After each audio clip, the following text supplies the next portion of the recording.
Well, Facebook, in their infinite wisdom, has decided that they don't want me to go live on Facebook because of a meme that I posted 2.5 years ago that they keep coming back. Bots suck. Algorithms suck. You need to hire more people to make judgment calls on these Facebook.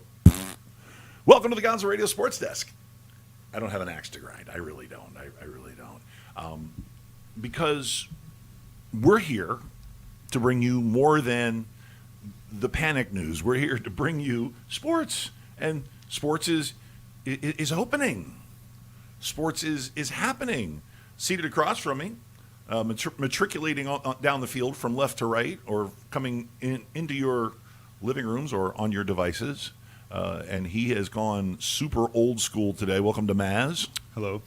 You look like you just came out of a 1937 football game. Are you playing for the Bears or something like that? Definitely the Steelers, of course. Oh, the Steelers. Yeah.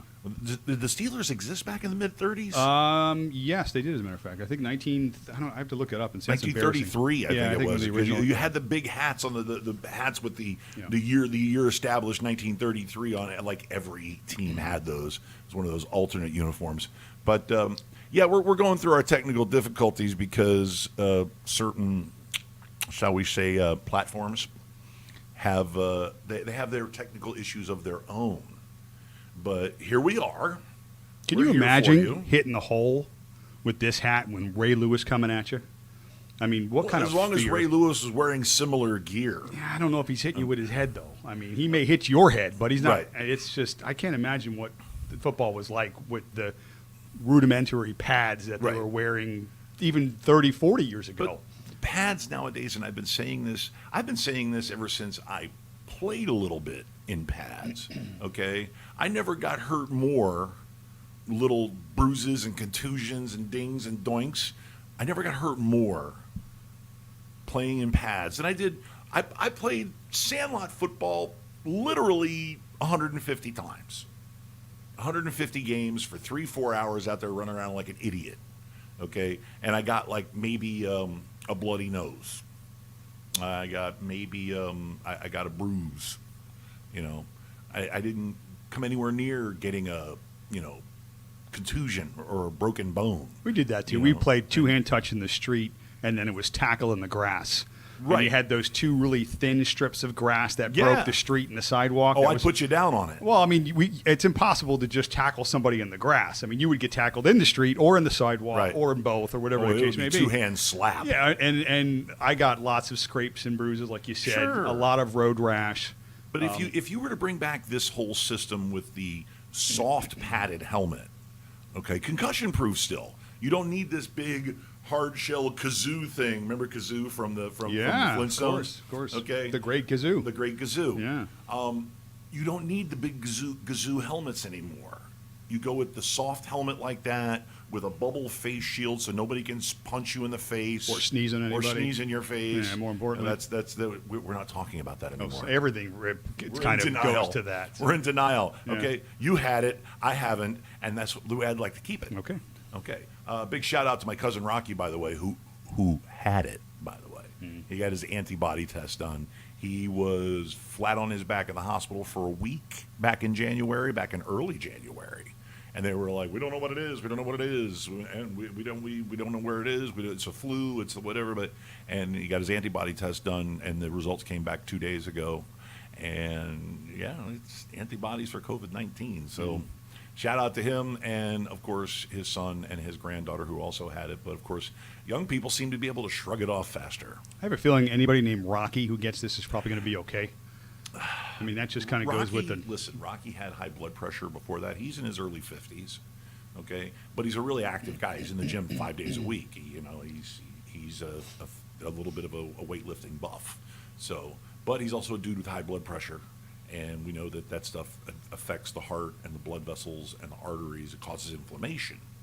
And that's part of the reason why people are dying of strokes, because their blood pressure goes right through the roof. The hypertension's a real killer. He's not doing nothing. He's like, okay, I'm sitting perfectly still. 200 over 110. Yeah. Okay, I'm not. Everybody, look, I got soothing music on in the background. He's got a fish tank in the Nope, living room. nope. Doesn't matter. Nothing. Nope. Yeah, that's so unfortunate. part of what saved his life was blood pressure med. They pumped him up full of it, along with Z-Pack and whatever. But they addressed his blood pressure problem, and they saved his life. He's in Minnesota. They got good medicine there. Yeah. In Mayo Clinic. So shout out to you, Rock. Hopefully you're watching right now. So we have quite a few things to get to. We have a police blotter, a busy police blotter over the weekend. NFL players just gone buck wild. Yeah, bad look for the NFL. I mean, last weekend and this weekend. Feeding all these stereotypes about athletes and the NFL and a bunch of thugs and criminals. We're not buying into that. We're just a bad weekend, or a bad week, I should say, for a few guys in the NFL. Couple of bad Miami kids, couple of bad kids from Miami who happen to play for the Seattle Seahawks and the New York Giants. Yeah, where do you want to start with them? Baker and Dunbar. They turned themselves in. They did, which was good. I think they waited until they had all their ducks in a row, got the lawyers and their statements and some sworn affidavits. Now their lawyers are saying that, of course, they're innocent. They've got some witnesses at the scene that are telling a little bit of a different story. So the biggest thing for them is not so much optics at this point. Change that story. Yeah, it doesn't matter what people think or what it's going to be, what the NFL finally decides based upon what the police reports and whatever charges are levied against them, because this is a big deal. I mean, they're facing some serious jail time. And hard time. even if they don't get to the point where they're beginning that process where they have to go into the courts and the NFL is going to drop them quick. So that's a big deal. So, again, it's not optics. It's going to be them continuing to state and prove their innocence every step of the way, because right now I think sports in general, nobody wants to have any black eyes associated with these restarts whenever they do take place. Well, now, of course, if you are innocent and you, like you said, have your ducks/lawyers all in a row, which these are young men with some financial means, and you feel that you can prove your innocence, of course you're going to turn yourself in. 100%. I can make bail for that. Here's my lawyer. My lawyer is going to cut you a check. We have to come in for booking and processing. Is there any way I can do that online? You can't get fingerprinted online. You can't. You can't take it. You can't hold up the number for your mugshot and then like that. No, you can't do that. So you got to come in for processing like everybody else who may or may not have broken the law. Yeah, well, there's some culpability there certainly on these players' behalfs. They were in situations that they probably shouldn't have been in, but that doesn't generally tell the whole story. I mean, there's a backstory to this. There's probably a history between some of these people that were involved, not just them, but wherever they were at this particular party. It's not a good look for them. But again, a little alcohol on top of it. They're not really focused on optics at this point. They're focused on innocence. They need to be innocent of all charges, and even if the charges are dropped, guess what? You're still going to get fined and suspended because you were there. Yeah, but they get to use that term called furloughed because they'll be able to hopefully come back and get a check at some point in the NFL. So no, it'll be a suspension. It'll be a violation of the policy, the personal conduct policy. Of course. And I totally agree with it because you know what? You have a job where you make 6 and 7 and sometimes 8 figures a year for you $10 million and up players. Okay. But there's a responsibility of being a member of the National Football League. Okay, the National Football League is a government unto itself. Okay, they would be one of the larger governments in the world. Yeah. Okay, we're talking about top 20. They would be a large government unto themselves, and El Presidente happens to be a lawyer. Yeah, Roger Goodell. Yeah, and it's funny, the connotation associated with the NFL is the shield. Well, what generally stands behind the shield, and that's the law. So, obviously, this is not good for the players. And again, Uncle Roger, don't forget Uncle Roger. Yeah, it's not good. And there's others. We have others. We have Corey Lattimore got arrested. Now, again, conflicting reports. This is what happened. Apparently, domestic situation with him and his girlfriend, live-in girlfriend. They have a child together. He called the police. He said he was being beat upon by his girlfriend. Police show up. The long and short of it is they both get arrested. She gets arrested for the assault. He gets arrested because of an outstanding traffic warrant that apparently he either was not aware of or didn't care enough about to take care of. Right. They both got taken down. They both got charged. Him with the lesser of the 2 charges, I'm sure. They both post bond. They get out. More to be discussed later on. So that clearly is not compared to what we had just discussed about Baker and Dunbar, but still not a good look. That optically is also not Horrible very look. good. Terrible look. Any sort of domestic situation with a girlfriend or your baby mama and all this other stuff, it's not good for you. It's not good for your team, and certainly not good for the NFL. So, and there's more. We have Ed Oliver for the Bills, who is generally not looked upon as being one of the nicest men in the NFL. He's got a little bit of an attitude, but he's yeah. a really good player. Yeah, great player. He got picked up on a DUI and weapons charge. He was erratically driving somewhere in some construction area, and somebody reported it. Cops picked him up.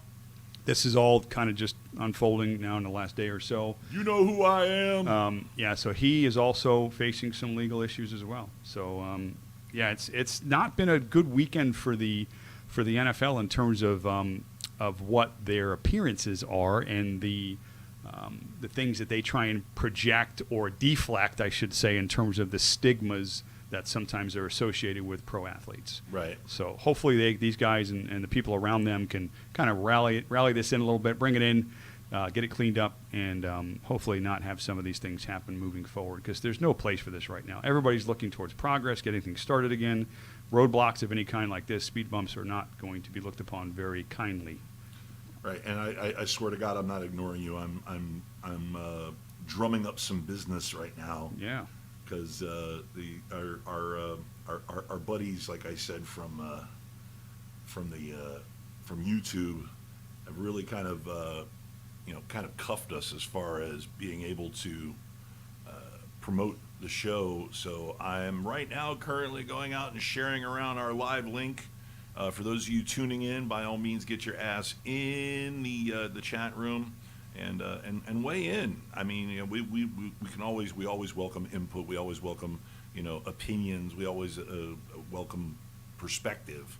So speaking of optics, especially on our optics, with my new look today with my hat, nice hat, and certainly you're apparently clean shaven today, which was I am kind of a not nice clean surprise. shaven. You mean my head? Yeah, you look a little bit. My head's okay. You look a little bit clean there. It looks good. All I can tell you is way to cover and carry the content while I'm doing this. Good job. Stretch. So, hey, we don't need to stretch. We got a lot. Aaron Rodgers had his press conference. He came out. It was the first time he publicly spoke. Wait, he came out during his press? Well, he came out before the press conference. Well, I mean, he is from California. That's true. Yeah, I mean, and he is single. He keeps dropping really hot women. That's what they say. Not that there's anything wrong with that. Not that he read Troy Aikman's book or anything like that. Segue. But anyway, yeah, that's coming soon. Yikes. So basically, we were kind of all waiting for Aaron to come out, make a statement, post Jordan Love signing or drafting and eventual signing. Oh, my God. You know, what I take away from these sorts of things, I mean, you knew he was going to come out and have to say something, okay, which he did. Now, I like to kind of read between the lines a little bit when it comes to these sort of press conferences, because it's prepared. It's not just him showing up at the mic and just blurting at the mouth. Okay, these guys damage are professionals. control. Yes, for sure. So I like to listen in the beginning because, again, there's some built-up emotion there, I'm guessing, for him to get out originally and actually say something. So his first statement was, which was to no surprise, that he was shocked that the Packers would take a quarterback in that spot at this time. They were 13-3 last year. He doesn't blame the kid. Yeah, well, that's the middle fluff that we'll get to. So again, Packers looks like things are going well. New coach, new system in a way. Aaron's buying in. Great success last year. 13-3. Everything going right for the Packers. Okay, with a little more balance on offense. Defense seems to be playing better. Okay, so his first statement is really shocked that the Packers would come out and pick Jordan Love. Okay, now, here's the middle stuff, the political correct stuff. Of course, he says stuff like, well, next day I contacted Jordan. We had a great conversation. I intend to fully be supportive of Jordan and, be a great teammate. Sure. All this other stuff. Okay, that's the middle stuff that you kind of need to say, whether you believe it or not. And it's not his job to mentor him. It's his job to get ready to win football games. Okay, that's our perspective. But, of course, he's going to come out and kind of led you to believe that he's going to be a team player. Okay, now this is how he ends the press conference. The last statement he makes is, well, being here in Green Bay, playing my career so far, my entirety in Green Bay, my plan was being the key word, to retire a Packer. Right. But because of the business side of the NFL, I am willing to move on. So to me, that's like the parting shot back at the organization for saying, you know what? Yeah, that was what Aaron's Corner was clearly saying this They entire were time. not happy. Not happy. So, okay, this is my takeaway. You pissed them off. And we've been saying this in the last few shows. Teams generally in the offseason, regardless of what they look like on paper, regardless of the talent that they can put on the field, especially in football, like all sports, more so in football, if you're not on the same page, okay, if you're not in one direction as a team, all those guys are all pulling the same Lockstep. way, it's problems, okay? Sure. And right now, especially with all the uncertainty that we have in with the COVID and teams and all this other challenges that they're going to be facing, they don't need this, in my opinion. I think it was a giant misstep from the Packers organization at this point, okay? They're not in a rebuilding phase. They don't even need to look 3, 4, 5 years down the road. Aaron Rodgers can play another 6, 7, 8 years at this level. True. At least he claims to. So why would you upset the apple cart at this point, knowing with the personality that you already have there with Aaron Rodgers, some of the stuff that's going on? My quick take, again, is that I think that there's more to this, okay? And obviously that sort of stuff doesn't get out until after the damage is settled, after things have already kind of fallen into place. I just don't think that it's a good start for the Packers, for their team. I predict they're one of the teams this year that will severely underachieve for one reason or another. 8-8. Perhaps. I mean, again, they shouldn't be after a 13-3 last year. But, again, saying all the right things at this point, he had to come out and make the statement. He did, but I'm not too sure. You know, I'm pretty comfortable. Minnesota's going to whoop their ass. Again, it's when in football you need a lot of things to go your way. It's not just about X's and O's. It's not just about talent. There's a lot of variables, a lot of noise. Look no further than your Pittsburgh Steelers or the New England Patriots. Look no further. Yeah. That's all you need to know. Organization. You want to take it even another step? Go out to San Francisco. Ever since you got that Shanahan-Lynch combination, that's a culture. Okay? And what the Packers culture says, over the long haul, okay, over a long period of time. Now, we're talking generationally with Brett Favre to Aaron Rodgers, and now Aaron Rodgers to Jordan Love. Okay? The Packers... You remember the movie Hunt for Red October? Oh, yeah. Yeah, Sean Okay. Connery, yeah. Yeah, well, where, what was it, Thompson was playing the submarine captain, or playing the general, or the admiral, said, Admiral. Russians don't take a dump without a plan. Okay? NFL franchises, for good or ill, do not take a dump without a plan. Okay? So what I'm seeing here culturally, as per their culture, this is going to happen again. I think this time you're going to get a better trade out of it. And the doomsday guy that I am, I'm predicting that Aaron Rodgers will play this year with Green Bay, and then next year you will see a trade to the New England Patriots. How about that? Interesting. A big trade. I know there's some cap implications through Rodgers for the next 2 seasons that I don't know how the Sure. business side of it's going to play in. Sure. But again, if a player doesn't want to be in his current situation, the team usually finds a way to change that situation. Yeah, and let me lay this out for you. Okay, it's going to be a big trade. It's going to be a very large trade. Okay, because one thing that we've all noticed, and everybody thought that New England was shedding salary. Okay, shedding salary against their cap for next year or for this year to go after a Cam Newton or go after a higher dollar quarterback. Okay, to make a splash. No, they're shedding salary because they're going to make a trade for somebody who gets paid a lot of money, a la Aaron Rodgers. There is a big pile of money starting to gather in New England. A big pile of money and a stopgap quarterback. And now you're coming up next year, they've got 2 first-round draft choices. I think they've got 2 twos. And I'm not talking about the Dolphins. I'm talking about the Patriots. Yeah. Okay, so that's pretty easy to see. I mean, I've seen a little bit of speculation on the various news networks with Fox and with NBC Sports and Bleacher Report speculating what's going to happen with Aaron Rodgers. But that really makes the most sense. The dollars are being freed up. The need for an elite level veteran quarterback may be there. Yeah. I think they're going to take their chances with Stidham this year. Maybe go 8-8, 7-9. Who knows? I mean, he could be the next Tom Brady, God forbid. Yeah. Okay. To me, honestly, I don't think it really matters what his performance is this year because I Right. think that, I mean, He's clearly on the way out. Rodgers is on the way out. Well, clearly, I'm going back to what the Patriots have done okay. with Brady.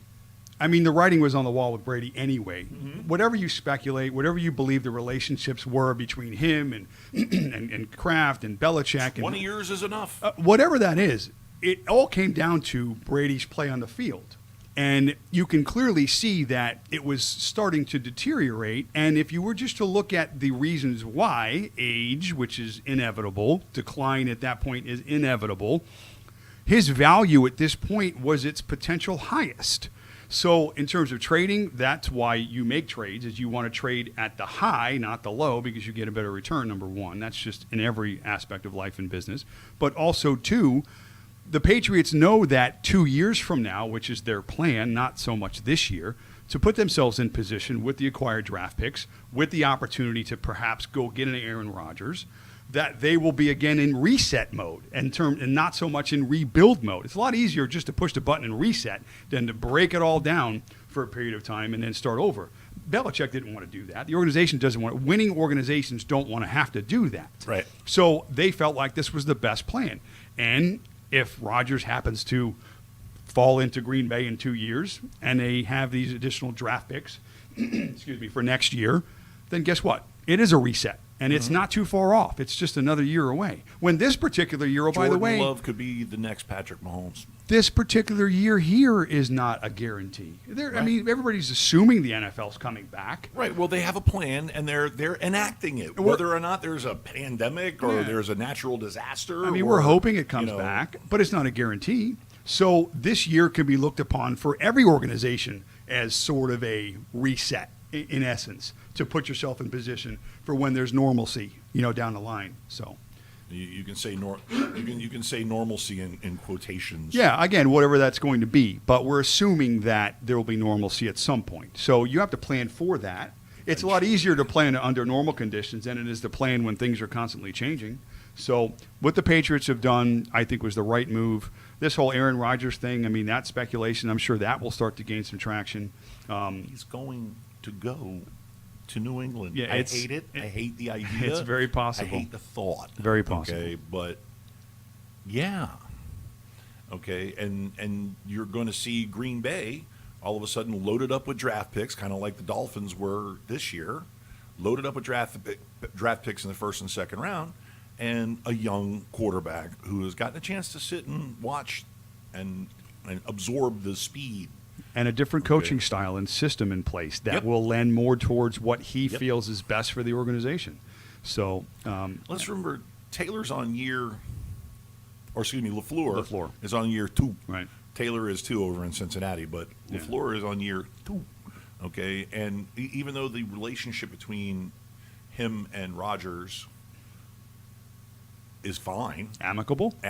they're on the same page. Rodgers had a fantastic year last year. Sure. Team went 13-3. Sure. I mean, there's literally nothing wrong with last year's run except win one more game and you're in the Super Bowl. Both people I mean, did their job. Coach did his job. Yeah. Player did his job. Yeah. Yeah. But again, the waters are muddied, and it's going to be very easy if teams don't succeed this year.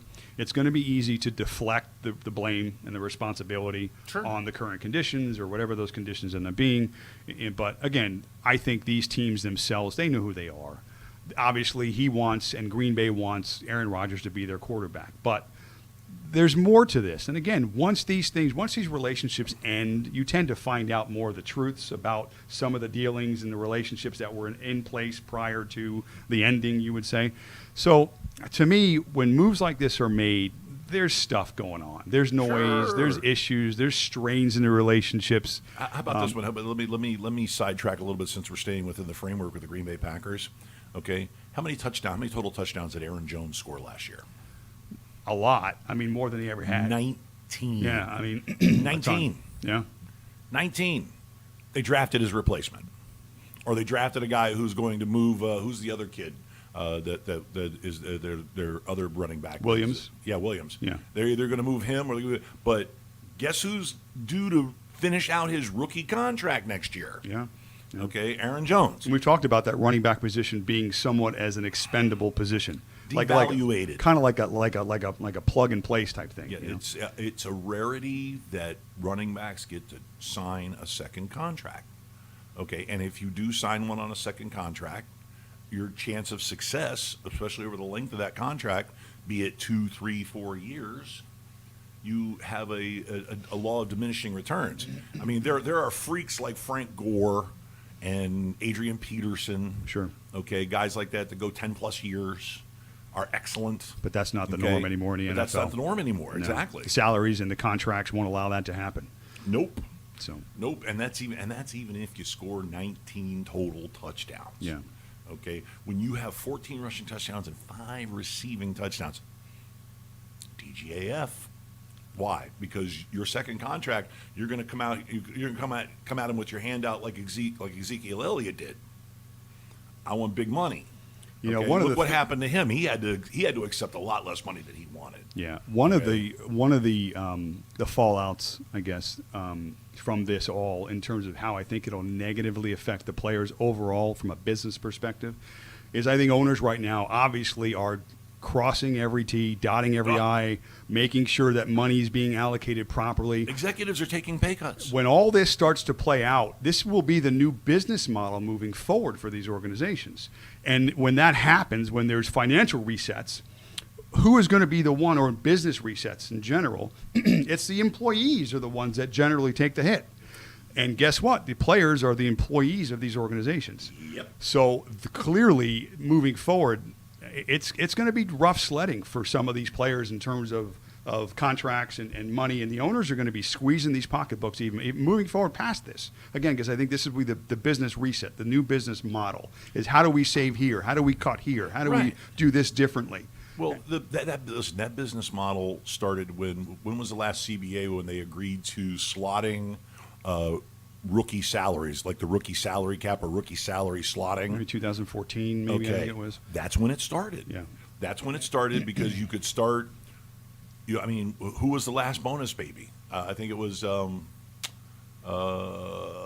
kid from Oklahoma that played for Minnesota and St. Louis, Bradford.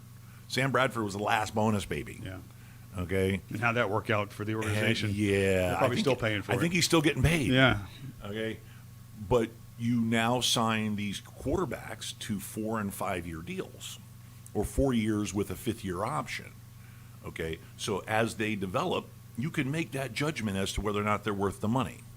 Okay. I mean, Patrick Mahomes is going to get paid. Patrick Mahomes is going to break the bank. Sure. I think Patrick Mahomes is going to make himself the first $50 million man. Sure. Okay, I really do. If Kansas City is smart, they pay that man, but they pay him 5 years at a time. You know what? It's too. They pay that man. But what I do think, though, is going to happen is because they know that these salaries are increasing exponentially to a point where it's going to be hard to then pay the 4th and 5th and 6th best quarterback at the levels they're going to need to be compensated just to keep up. Well, that's why a lot of these are getting front-loaded, too. Guaranteed money up front, yeah. Which is not directly against cap and again, puts money in these players' pockets. Exactly. And, again, it gives organizations an opportunity to stay competitive under the salary cap, which is obviously goal number one for any team. Mitch Trubisky's about to find out about all of that because he's a quarterback that the team did not pick up his 5th year option because they're looking to get out from underneath him. They've seen all they need to see in 4 years. Yeah. Okay, they've seen all they need to see. If they bring in a guy like Foles, and Foles can beat him out under a system that he's already been playing in for 2 years. It's his second year under Nagy. Mm-hmm. Okay, somebody's got to take the fall, and if Nagy can't get Foles to perform and win games, then everybody's gone. Foles, Nagy, Trubisky. It'll be a new regime. The OC. It'll be a totally new regime. Yeah. Totally new regime. Okay, and you're going to have to reset in Chicago, a major market team. Yeah. Chicago not being a competitive team is a financial disaster for the NFL. The same way with both LA franchises. Okay, it's the same way because there are major markets, Huge fan bases. huge fan bases. Okay, and there's just so much money in those major markets. If they're not successful, if they're not competitive, okay, if they're not on Monday Night Football, if they're not on Sunday Night Football, if they're not if they're not the game of the week, if they're not competing in the playoffs or they're not in the friggin' Super Bowl, they're practically useless. It's a disaster. Speaking of television, I think I saw that the Patriots have 6 nationally televised games this 6. year. Wow. 6. God, they're so up their ass. I mean, it's like, what is Croft doing? I mean, seriously, what is he doing? Kraft, he makes the cheese. You know what I mean? Kraft. He is Kraft. I got a little horse in my throat. You'll be all right. What relationship does he have with the NFL in the sense that they can still push those particular buttons? Because they've been on both sides of the tracks. They've been on the negative side of the tracks. They've come through smelling like a rose. They've been in 15 Super Bowls. So I guess that does help a little bit. You gotta give them credit. They've been in 15 Super Bowls. They won 6 or whatever. Yeah, we're going to really know how good the Patriots are this year because we're going to be able to watch them a lot. Right. So, yeah, I think that was kind of... And you know what's really funny about Boston? I mean, Boston is a big city, but Boston doesn't do the same major market numbers as like New York, Philadelphia, Chicago. Yeah, but what helps them is when you're the villain, you get guys... Oh, yeah. You get people watching them because they don't like them, too. Yeah, just want to see you get beat. Yeah, so you got both sides there that are kind of placating a little bit those numbers a little bit, I think. Well, So that's the reason why. Here's what's really funny. And now can we circle around to the Dolphins now? Sure, might as well. That's one thing that makes the Miami Dolphins so popular is because they've been seen over the last 20 years during the Brady regime. They've been seen as that little team that no matter how well or how poorly they're doing, when the Patriots come to town or when they go up to New England, it's always a dogfight. There's one for you on your way out the door, pal. Yeah. Which was ultimate this year because it was Brady's last game against the Dolphins in the Patriots uniform. And I've been to so many games where Jason Taylor picks Brady off, Jason strip sacks him, Zach Thomas makes a big play and knocks the ball loose. Huge, yeah. And we are the team that sticks it to the bad guy. Everyone for you. That's why the Jets were so popular when you had the Ryan Sanchez New York Jets going up against the Mark Patriots. Sanchez. Yeah, I know, but Oh, okay, gotcha. Wait, which Ryan brother was it? It was the one with the long hair, the short hair, right? It was Rex Ryan. Rex Ryan. Yeah, Rex Ryan and Mark Sanchez. When you had that and that badass defense that they had, the Jets were the only team that stood up to the Patriots for like 4 years. Yeah, they could smack them in the mouth. Those games were 21-20 all the time. They were Sanchez hand the ball off to Curtis Martin and throw the ball conservatively and make smart play. Yeah, no question. Oh yeah, style of play. Until the butt fumble, that was pretty much the marking of the era, the end of that era. Yeah, but the Jets became popular for sticking it to the Patriots, but then they ended up being the losers to the Patriots in the AFC Championship game. Yeah. So, yeah, they are the bad guy. They are the evil empire. And we could see them have a rough year for them, it being 8-8, 9-7, middle of the pack. And I, as a Dolphin fan, in no way would enjoy the ascension of the Buffalo Bills or the New York Jets. I mean, every year, no matter how bad we're supposed to be, I want to win the division. I want to go to the playoffs. I want a Super Bowl because that's why you show up, because you want to get the ring. You want to get the trophy. Gonzo's saying the Dolphins are going to win the Super Bowl. No, stop. I'm not saying that, but I'm saying that's why you play the game. Hey, I've heard that before. You play the game to win. Yes. Playoffs. No. Playoffs. That's a whole different thing. I get it. Yeah, but it's still you're great drifting. football memories. You're drifting. Yeah, I love to bring all these things into the show that show our age, essentially, of things that we've seen in our lifetime. So, yeah. Well, let's segue to another piece of action here real quick. You haven't been watching The Last Stand, the Michael Jordan 10-part documentary that is coming to an end tonight. Well, you don't really have to unless you just want to watch ESPN every day because they show you the entire recap for hours on end. Here's the thing. I will watch it. I've watched the first 2 episodes because I wanted just to get a taste of what it was, and I'm very going to watch it. But I'm going to wait till it's over. This week I'll catch up, watch them all. Right. And then this week, our next week's show, I think we'll have our little spin on what it is that we feel about Michael Jordan, the dynasty, some of the key players involved. Very much interested, very much a Michael Jordan fan. very much in support of Michael Jordan, the brand, and what he did for the NBA and for the sports culture and everything else. Just a quick recap on Michael Jordan and what I feel about him. I would rather know what I'm facing than not know what I'm facing on a day-to-day basis. And what I mean by that is Michael Jordan has never been an apologetic person, okay? Ever. You know what you're going to get with Michael Jordan. He was a badass. He was in your face. He was physical with teammates. He was a dictator on the court, off the court. You can take away the tater. Oh, yeah, well, you can. I'm just trying to keep this somewhat couth-filled show that we have. Yeah, we're classy. Gambler, smoked. He marched to his own drum and never stepped away from that. And to this day, yeah, he smoked 6 cigars a day. Everybody gets after me for smoking 2. Ask him how he feels about Isaiah Thomas today. It's the same as he felt about him 25 years ago. He hates that guy. It's okay. I hate him too, Michael. I mean, so again, we'll get into all that next week. I'll come in. We'll talk about it a bit and kind of give our spin on the entire thing. There's 2 more shows, 2 more episodes to go. So yeah, we'll definitely hit on that next week with a lot more detail, and kind of give our recap. You really don't have to. We can leave it to ESPN and Fox Sports Yeah, to stretch their content for the first hour of. So how about the Last Dance last night? Blah blah blah. The amount of content has been far superseding the amount of minutes for the actual documentary. Yeah. I mean, it's insane. But again, there's not much in town right now, and obviously he's the biggest name in sports still, which says a lot. So anyway, interesting stuff. A lot of people watching it. It's very popular. The ratings are through the roof. But there's a lot of opinions that are kind of like one side or the other. Not too sure. It gives me the opportunity to step to these youngsters that rant and rave either Kobe was the greatest or LeBron is the greatest. Careful. And I've seen them all. Careful. Seen them all.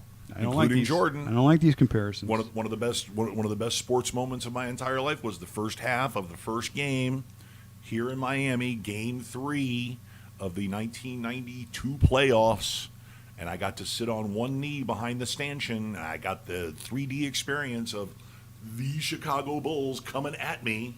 Okay, like from me to you, it was really close. If they would have missed the basket and come charging through, they'd have landed in my lap. I was behind the photographers, and it was an amazing experience. Okay, they're superhuman. They are superhuman. But I can tell you for a fact that Michael had that thing, had that mojo. Okay, but that mojo to pick the team up on his back and will them to win.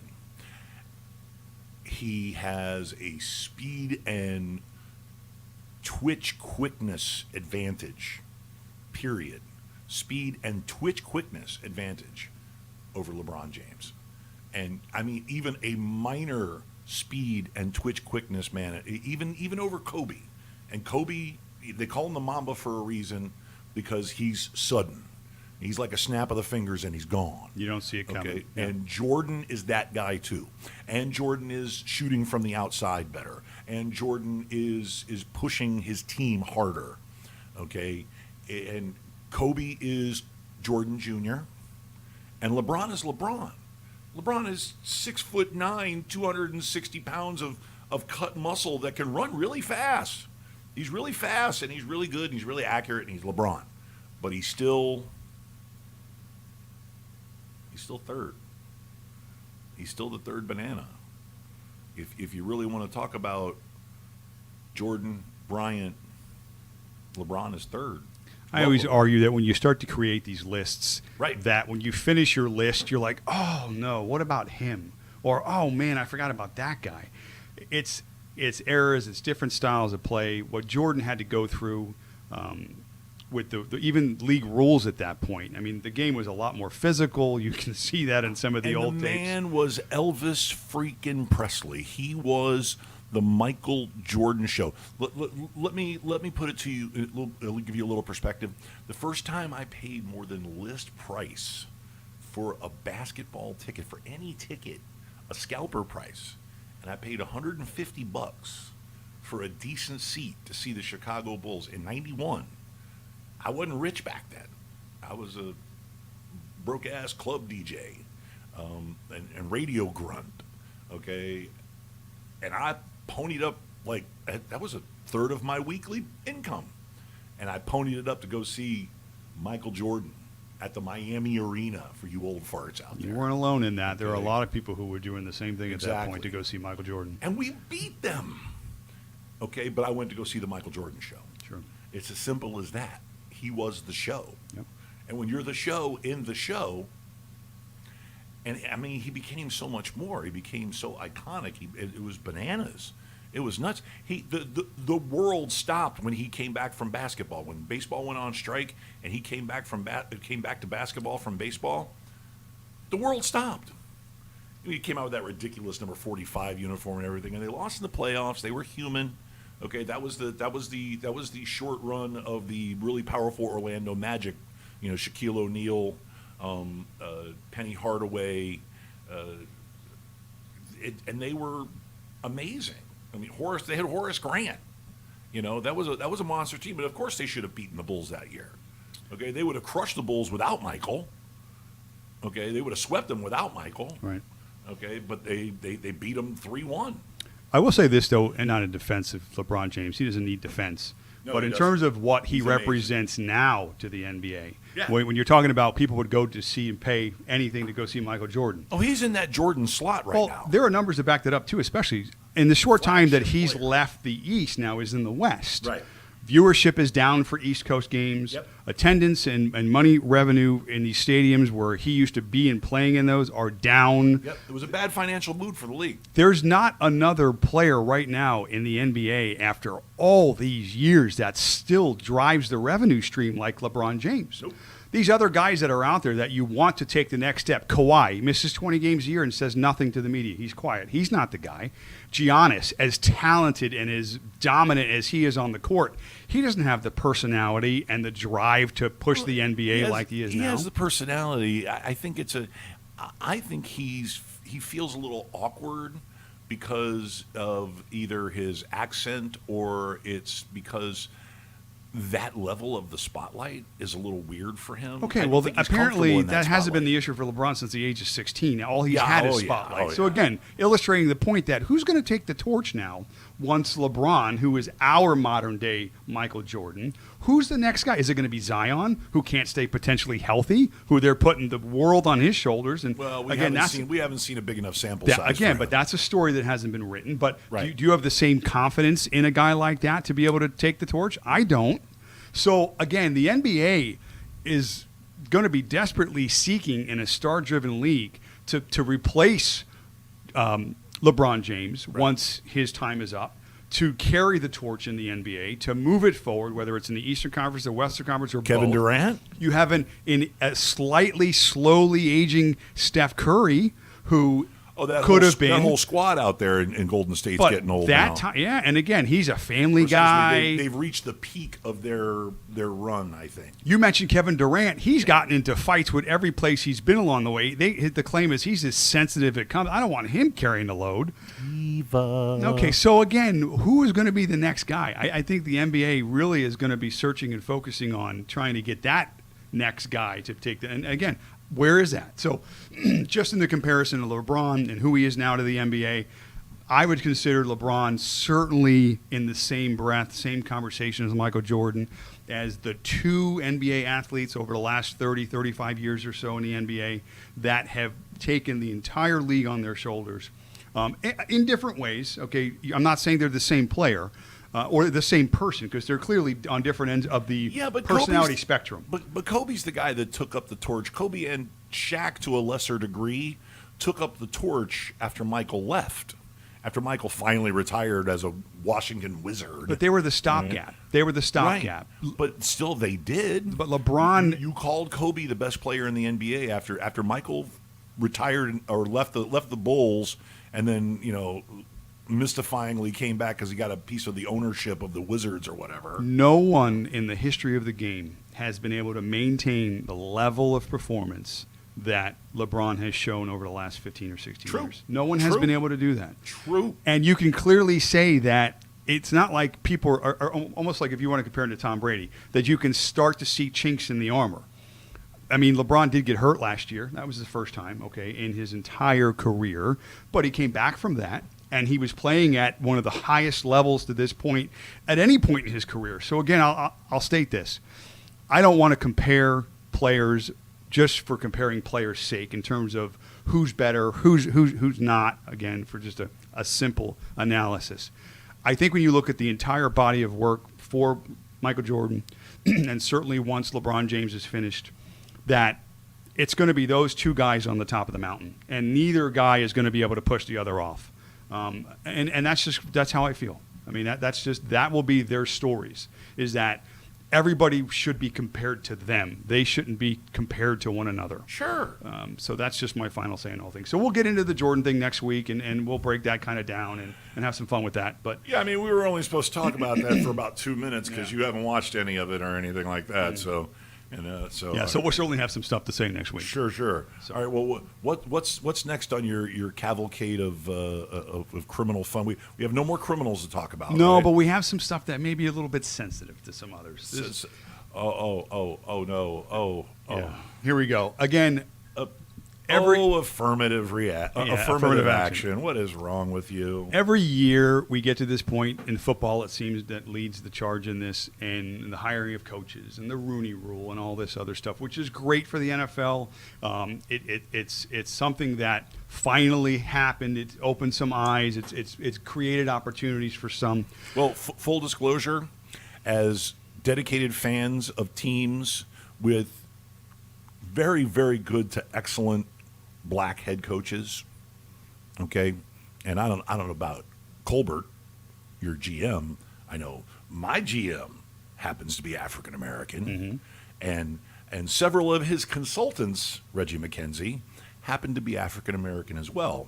So kudos to Stephen Ross for colorblind hiring practices. That's 100%. We all know that he's been like that since he's come to the fore, okay, because when you see him and his business entourage, it's not just a whole bunch of pasty white guys. Right, but again, there's But this lends to my argument. People are people, baby. And what you're saying is that kudos to him for hiring somebody because of their skin color as opposed to hiring them based upon what their credentials are. Right, but that's just the point. They were hired because of their credentials. Exactly. So again, but that's the point that should be proven, and that's the point that should be stated. Sure. Again, I'm not trying to, and again, it's not just African Americans. You racist. The Rooney Rule encompasses all minorities. So Latinos, whatever is non-white considered, I guess, is a minority. Now, Eskimos? Well, potentially. Inuits? When they throw out numbers to support the argument like as this, I read an article today. 70%, as we know, of NFL is African American. Okay, so that therefore there should be more African American coaches. Now, I would like to say that is there an equation in place that represents your workforce that should then dictate management and leadership to reflect that? Is there some sort of correlation? Should it be 30%? Should it be 40%? 20%? Whatever I would like to think that at this point in our society that at this level in particular, okay, when hiring for any position, whether it be anyone from the trainer up to the head coach, general manager, whatever it may be, that person is looked upon based upon credential, based upon track record, where they've come from, work ethic, all these other things that would want to make you hire someone that's going to make your product better. Okay? Oh, yeah.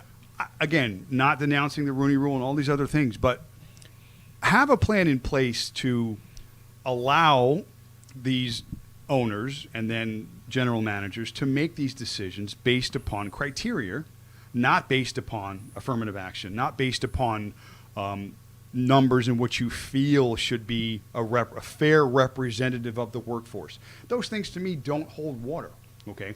There are coaches in the NFL, minority coaches, that are tenured. Steelers coach in particular, Mike Tomlin, the longest tenured coach in the NFL. Guess what? Excellent He's coach. Black. Ron Rivera just got rehired, okay? Great coach in Carolina. Got a Super Bowl. He's black? Maybe a third. Hispanic minority. Again, I don't mind bringing light to the fact that there are or potentially are some still racial insensitivity throughout sports. I'm not going to deny that. Okay, that's society. That's a reflection of society. Sports is no different than society. If things are happening in our society, they're also happening in sports. It's the same people. Okay? I wonder if Brian Flores is part Latino. He could be. You got to check his With that last name? Ancestry.com. I think. Hey, yes, Coach Flores. I think he's 12% Scandinavian though. Scandinavian. Gotta get that Scandinavian. I think out that'll there. count. My point is this again: is that Scandinavians. don't rely on the back of just this affirmative action and throwing these numbers out there by saying that again representation should equal or match, or there's some magical equation to say that if you have X amount number of players of this specific ethnicity, that was hard to say, then you should have management and ownership to reflect that same thing. No, not buying it. Okay, just not buying it. Now, rule changes are in place, and one of the rule changes that they're proposing, which makes a lot of sense, which has nothing to do with race, but could certainly be looked upon as an inhibiting factor for certain coaches, is that currently in the NFL, if you're hired by a team, let's say you're an assistant coach, you cannot interview with another team until the season's over, okay?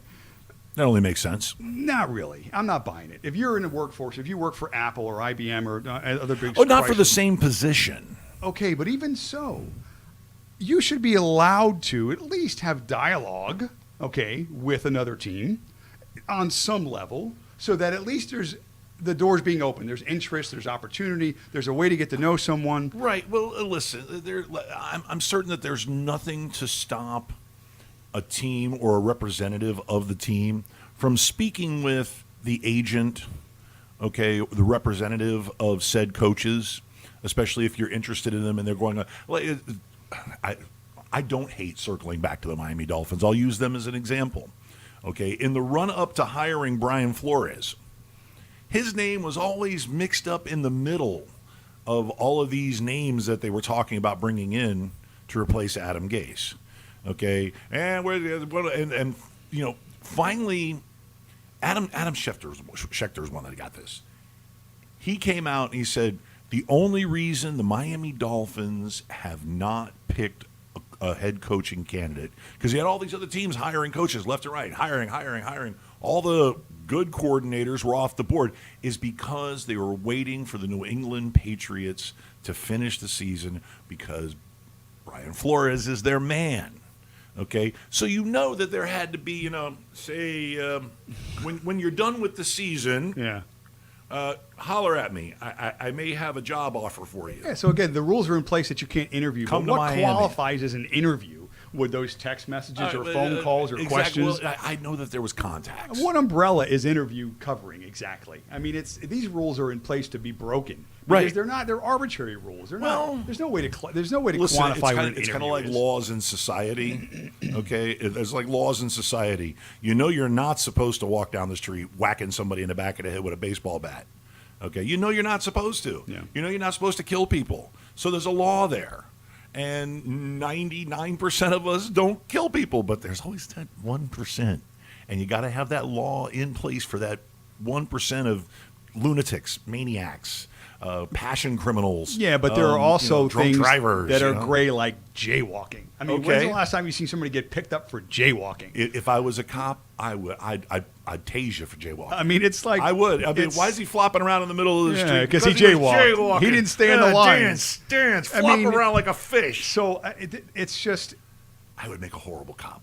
I think the NFL, for the most part, like most of the organizations, have come a long way in terms of accessibility to coaches in general, whether you're female, male, and this is at lots of different levels.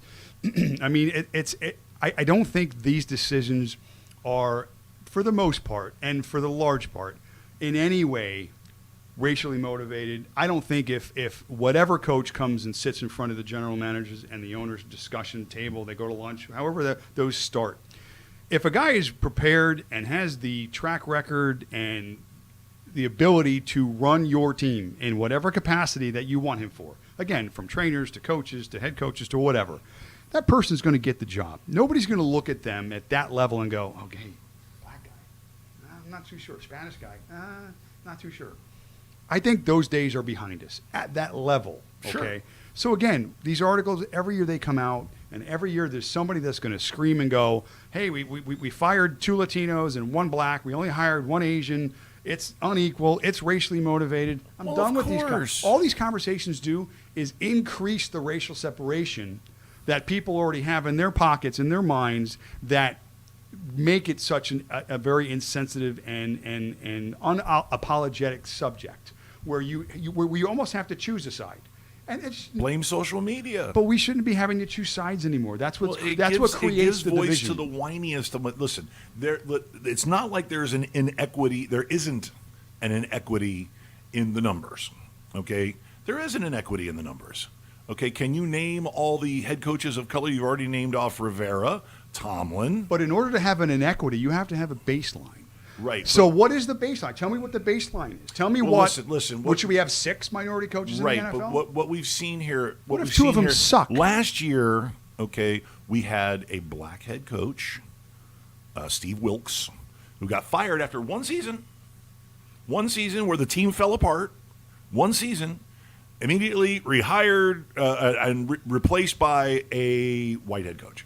Okay. Now, of course, that's going to set the more sensitive people off. It just is. And that's when the complaining comes in. That's when the email campaigns come from. And the whole John Gruden thing to the Raiders and all this. Right. I get it. Okay. But you can sit back and you can pick and choose an argument based on every decision that's ever made across every landscape in this country. Even with Ron Rivera Ron Rivera and the Panthers agreed to part ways. Nobody was fired. Nobody quit. Nobody resigned. They agreed to part ways. And Ron immediately toddled his big butt straight up to Washington, D.C. and got another job. Because he's a great football coach. Right. Not because he's Hispanic. Yes, I know. But listen, okay, he went and he got another job. And even though he went and got another job and it was an amicable split, when Matt Rule was hired, I'm sure that people cried, racism. Of course. Okay, you got rid of the Hispanic coach and you went and you hired, this white bread dude who, came out of Texas. But that's my point. Okay, when these arguments it's going to happen. But again, and that's fine. But again, then it needs to happen when that argument is presented. It needs to be presented based upon what they think it should be. And then defend why it should be that way. Not just to say it's a numbers correlation. 70% African American, you should have 30% black coaches. Okay, if that's what you feel the baseline is, then because you have that now number 30%, now look at the quality. Now, are all those coaches qualified to be head coaches, or are they only in those positions because they're a specific race? That's what I'm saying. Yeah, and I think that's the slippery slope that we're on right now. It doesn't have to be slippery. It just has to be fact. Well, it has to be looking at the guy's performance in history, and if the guy is successful, regardless of what color he is or what ethnic background he is, then he's eligible for that job. When you are hired for a position for a job, and there's only 32 of these jobs. It's not like there's thousands of these jobs. Yeah. Okay? So it's not even a big enough sample size to look at and say it's the norm, whether you come up with a norm or not.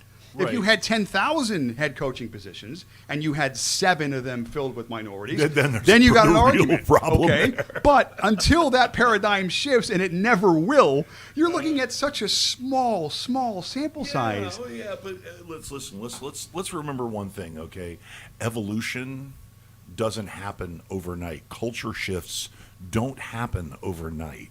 Okay, and with these elements that are always going to chatter, they're always going to make noise, they're always going to have something to bitch about. Okay, and they're not necessarily wrong. I'm not calling them wrong. I firmly believe there's an inequity. I firmly believe that Eric Bieniemy deserves to be a head coach. That Byron Leftwich deserves to be a head coach. At some point, they'll be head coaches, though. Yeah, I totally believe they deserve these shots. Okay, and you look at some of the guys who were head coaches in the XFL, some of the African American guys there, they were pretty good head coaches. They had their team together, their game plan together. They had all the head coaching skills together. So, but when it comes to evolution, okay, when you're evolving a culture. And let's face it, it was a culture that didn't even let black players in until, 1945? Just because they were running out of players for World War II? Okay, well, that's going to lead to my next argument. But but, we're talking about a culture shift, okay? First, there was when you started with the Rooney Rule, you started hearing complaints that former players weren't getting a chance, African American former players weren't getting a chance just to be assistant coaches.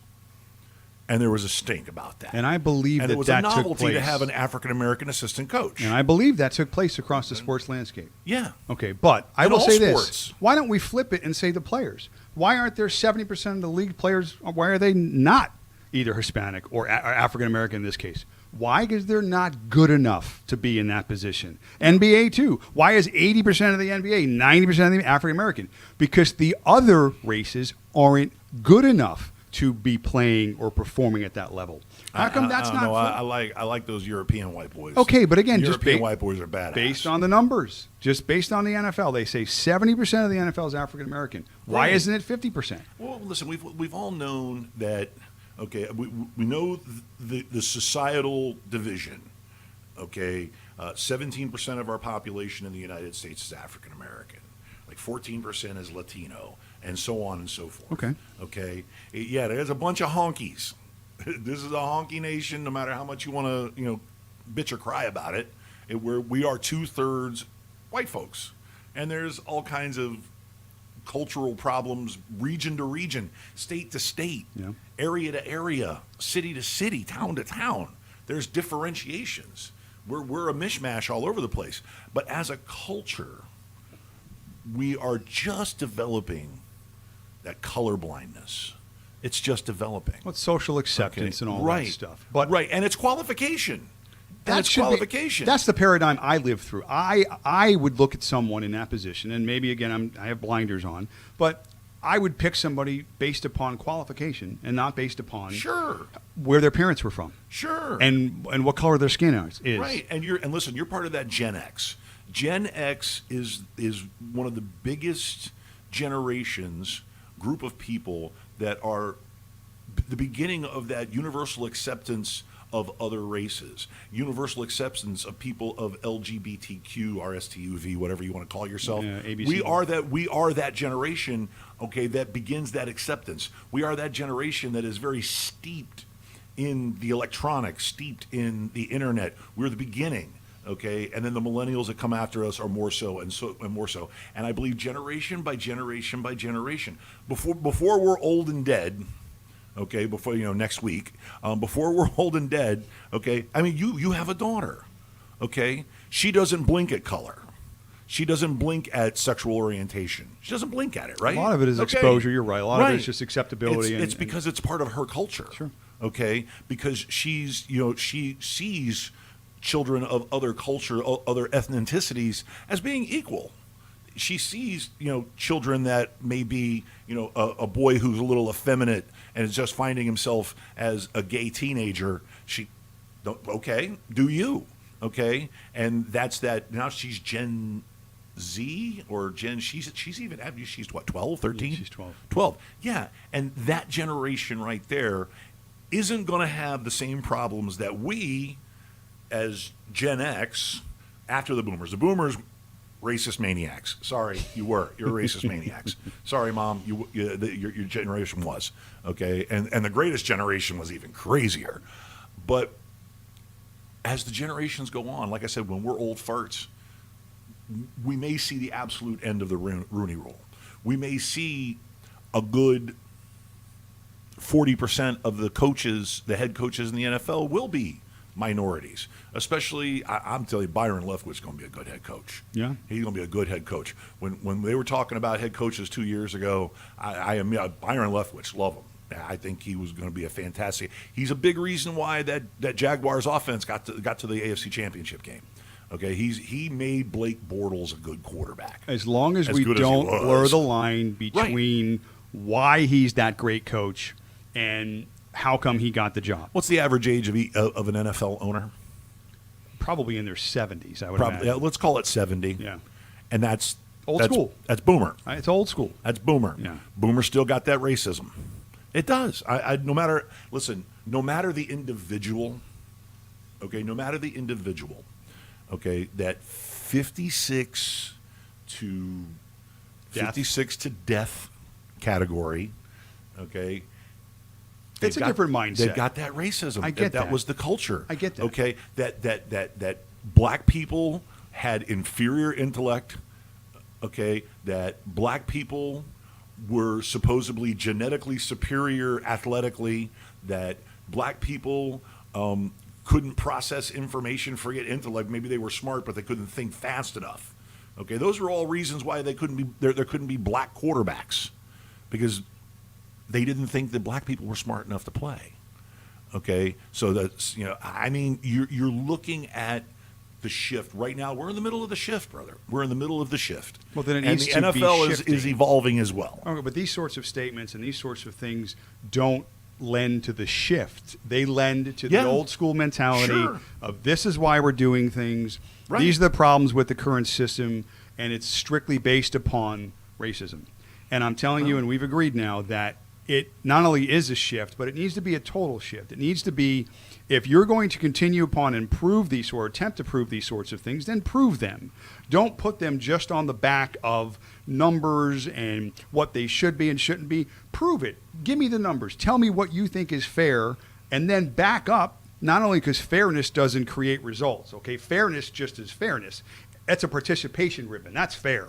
Okay, first place trophies, those are the champions. Those are the 1%ers. Those are the ones that lead the charge. Okay, so if these arguments are based upon participation and getting that ribbon, then okay. But when you say that, you degrade what it is you're trying to protect. You're saying that that person should be in that position because they are this or because they are that, instead of earning and being able to perform that particular job. Sure. So these statements are racist in themselves because they're putting down that particular race you're trying to protect. And that's on itself, for me, again, I'm just tired of seeing and hearing those sorts of things based upon just statements alone. You're lowering a high bar for the color of somebody's skin that you're to trying satisfy to create. Some sort of narrative sensibility. And that's the part that's why I bring these things up. Sure. It's not to not have awareness racially because, like you said, it still exists, not to the extent it did. Are you going to tell us you have plenty of black friends? I have a couple, yeah. I have a couple. Based upon the percentage of the population, I think I meet the norm. Excuse me. Yeah. I have friends who happen to be African American or Caribbean and have darker skin. You got to be PC about it, okay? It just, otherwise, it sets me off. Well, then the purple hair people are going to come out and yell at you. All right, we got a little baseball talk. You want to go baseball talk? Just a little bit. They're still the Korean baseball is pretty interesting. Yeah, and I watch it. It's not that interesting. I love the fake crowd. That's hilarious. Yeah, the issues now with baseball, obviously, the Major League Baseball has presented its side to the players' union. The biggest thing, what they're saying, and it's going to come down to money. They have a lot of safety issues in place. I'll briefly talk about that. But where they are right now is they made a proposal saying that they were going to back pay the players. I think it comes to about $170 million in salary for April and May games not played. But once the season starts, moving forward, they're going to get into a revenue sharing agreement. Everybody wants their money. Now, baseball is saying they're going to lose money every day, even though they operate and they get started. The players are like, well, how does that make sense? Because if you're getting revenue, how are you losing money? Again, there's a real disconnect financially between the two. Didn't think that was going to be a big surprise. I think the problem with that is how we're going to look upon that is nobody is making money. Everybody's lost their jobs, relatively speaking. And we're not going to stand for the fact that the rich and the really rich can't get this thing figured out from a monetary perspective. That's not going to sit well at a time where, and we said this before, that baseball needs to understand as a whole that this is their opportunity to be in front and the face of sports. They could be the only game in town, literally, and they could have an opportunity here to present themselves in the light through all this, as opposed to staying in the dark and not being able to get these financial things figured out. And that's a huge issue for Major League Baseball. White. So look at UFC. There's look a at lot. Dana White. Baseball needs to get this figured out. UFC right now is America's sport. Yeah, they are the biggest game in town right now. NASCAR starts today, too. NASCAR starts Darlington's today. got their first race, and they're going to get their thing started. As a matter of fact, I want to end this show so I can go watch that race. But it's a matter of it's a matter of safety. But if you're going to quibble over dollars, okay, don't quibble over dollars. Yeah. Quibble over safety. Speaking of safety, here's some of the proposals that Major League Baseball has put forward to the players. Here we go. No spitting. No chewing tobacco, no seeds. Good luck. No high fives, no low fives, no butt smacks. That's fine. Players will be sitting in the stands as opposed to the dugouts, maintaining that 6-foot separation. Post game, the players will not be in the locker rooms and showering and stuff like that. It's going to be like the Little League. When you go home, you get in your mom's car and she takes you home and you shower at home. We get orange slices? I don't know what they're going to get, but they're not getting a lot. And there'll be no, and this is unfortunate for those lovely Houston Astros, there'll be no bench clearing brawls because they don't want any contact between the players, or at least a limited amount of contact. So again, how relieved are they that there bastards, is a worldwide catastrophe? They got so lucky. Nothing to see here. Oh, boy. So anyway. No, we didn't cheat. 2017 never even happened. Now, again, this may be on the good side because you can actually throw at someone now and not expect to get charged, I guess, on the mound. But, yeah. Just because you make a rule saying no charging amount or no bench clearing brawls, they still may get after it. I don't know if this is true or not, but I saw a tweet on the internet from Chapman, pitcher for the Yankees. Oh, yeah, I saw that. That he had a scarecrow, a 5'6" scarecrow, in his backyard. It was to resemble Jose Altuve. That he's been practicing his 101-mile-an-hour pitches at Altuve. I didn't see if there was a response by Altuve. He was best to probably not respond and just not say anything at all. But let him get it out. Just for the simple fact alone, regardless of when it starts and whatever the rules are in place, I still think that there's going to be a little bit of retribution towards them. It's going to be minor, though. It's going to be minor in comparison. Oh no, it is going to be much less in volume and severity. No question. Okay, just because of exposure, the press won't have the same exposure to the players that they would before. Once the players get used to the system and get used to the grind that will be, okay, then you're going to start seeing guys take shots, pitchers take in, once things normalize a little bit and the focus turns to not just being able to get back on the field again, but when they get that normalcy back on the field, then maybe they'll be able to recapture some of that anger that was certainly present for what they did. I'm not letting it go. So that's for sure. You're not letting it go. I'm not letting it go. The aliens aren't letting it go. And I don't even That's play. the reason why they don't visit us anymore. I'm not letting it go. So that's baseball stuff. Listen, I think overall, each day that is in our rearview mirror, we're a day closer to some sort of normalcy, at least the new normalcy, whatever that is. So NASCAR comes back today. UFC's been going on. Golf is in a few weeks. They got their first tournament set up. I mean, this will go down in history as one of the most difficult, challenging, table setting once this new, whatever it is, newness takes place, that certainly not only we've seen in our generation, but that our parents have even seen in their generation, going back to prior to World War II. Grandparents. So this is going to be, whatever the new norm is, it will be definitely the new norm, and it'll be something different than we ever thought we would have had to deal with in our lifetimes, for sure. So, but at least I think we're getting closer to that. Every day we take forward is a step closer to that, so that we can at least start to accept whatever that new norm is. Understand it? Right, because that was one of the big spiritual and emotional uplifting moments when sports came back after 9/11. Okay, because let's remember, after 9/11, we're all sitting in our houses watching the horror show unfold on TV every day. Digging bodies out of ground zero.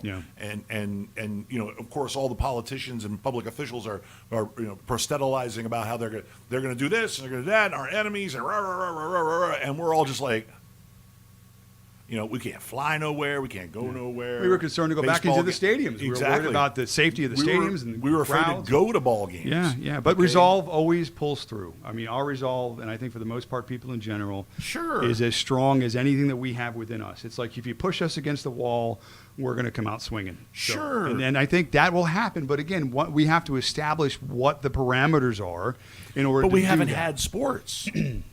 I mean, it's been 2 months. We have not had sports. Yeah. And sports would go a long way to alleviating at least some of the spiritual doom and gloom that we have. And we can at least look forward to something. And we can at least be distracted and entertained by something other than Tiger King. Okay? Where we can have hope, because we have to have hope. Yeah. We have to have hope. I mean, no matter what your political bend is to this whole thing. There's only one bend, and that is us as people against a virus as nature. Yeah. Okay, and we have to conquer it. It's an existential fight. Yeah, it's one of those distractions in life that we need. Right. It's a good because distraction. we need to be spiritually and emotionally set for this fight too. Yeah, agree. Okay, simple as that. All right. Well, now that we've got sufficiently heavy and we haven't talked about aliens, we'll try to get out of here before my lunchtime. Do you have anything else to add? Nope. You've done baseball. Yeah, we're good. I'm not going to broach the A word. Next week we'll have a little Jordan stuff, obviously, like we said. The big finish. And hopefully another week full of maybe some semblance towards when our other sports are going to start or whatever their plans may be. And all that they'll good start. Stuff. So yeah, They'll start. and we'll have some NASCAR to talk about. Woohoo! Yeah. Yeehaw. Well, okay. So for those of you watching this live and for those of you that are going to be watching this on the podcast, make sure that you subscribe, like, share, tell your mom, tell everybody. We are here for you for sports. Also, don't forget the Gonzo Radio Network with a plethora of shows, of course, starting on Sunday with us. We're going to expand to Saturdays, not us per se, but the network. We're going to start running shows on Saturdays, Sundays, Mondays, and Tuesdays. Tonight's lineup, Chat Fight at 7 o'clock, the Cocktail Hour at 9 o'clock. I believe Chat Fight has a substitute host, and we'll have Dan Long on the Cocktail Hour tonight, comedian Dan Long. Tomorrow night, I will have a photographer, and she is quite lovely. And on Tuesday night, I don't know what they've got planned for the problematic podcast, but we'll hear about it later on today. So, but make sure you get in there and like and subscribe and check out all our other shows. Of course, we're here for you. Entertainment all day long. Mike Cintron, the Cintron Show, is coming on at 4 o'clock live. By the way, hopefully he's promoting it. I know I will be. So, on behalf of myself and the Maz, say goodbye to the nice people. Goodbye, nice people. Nice people. Okay, and once again, thanks for watching. Thanks for your patience in the beginning because YouTube took its dear sweet time. So, I'm Big Daddy Gonzo. That's the Maz, and we'll see you guys next week at 11 a.m. sharp.